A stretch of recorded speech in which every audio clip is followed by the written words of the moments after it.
उस शाम जेसन अपने कमरे की खिड़की के नीचे रखे सारे कबाड़ को बाहर निकालना शुरू करता है। ज्यादातर सामान पुराना और बेकार लगता है, लेकिन तभी उसकी नजर एक बेहद अजीब चीज पर पड़ती है। एक कोने में लिटिलटन शहर का एक छोटा सा मॉडल रखा होता है। वो तुरंत उसे उठाकर 2 स्टैंड पर रख देता है। हैरानी की बात यह होती है कि वो मॉडल असली शहर जैसा ही बिल्कुल सटीक है। सिर्फ इमारतें, घर और चर्च ही नहीं, बल्कि सड़कों की दरारें और गड्ढे भी उसी तरह इस छोटे मॉडल में मौजूद है। फिर उसकी नजर उसके साइड में लगी एक चाबी पर जाती है, जिसे वो घुमा देता है। अचानक उस मॉडल की इमारतों में चमकती हुई लाइट्स जलने लगती है।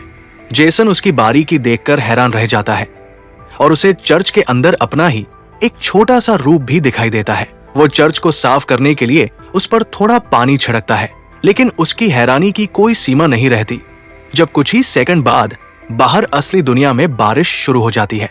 जेसन खिड़की से बाहर देखता है और पाता है कि बारिश सिर्फ चर्च के आसपास ही हो रही है। वो फिर अंदर जाकर मॉडल चर्च पर थोड़ा और जोर से पानी छिड़कता है और बाहर बारिश भी उतनी ही तेज हो जाती है। हैरानी से ये सब देखते हुए कहानी का कथावाचक कहता है कि अब जेसन के हाथों में पूरे शहर की तकदीर है। अगली सुबह जेसन नाश्ते के लिए एक लोकल डाइनर में जाता है। वो वहां वेट्रेस एना से बात करता है, जो एमिलियो की माँ भी है। थोड़ी देर बाद जेसन 2 लोगों को कल की बारिश के बारे में बात करते हुए सुनता है। उन्हें ये अजीब लगता है कि बारिश सिर्फ कुछ सेकंड तक हुई और केवल शहर के एक हिस्से में ही हुई।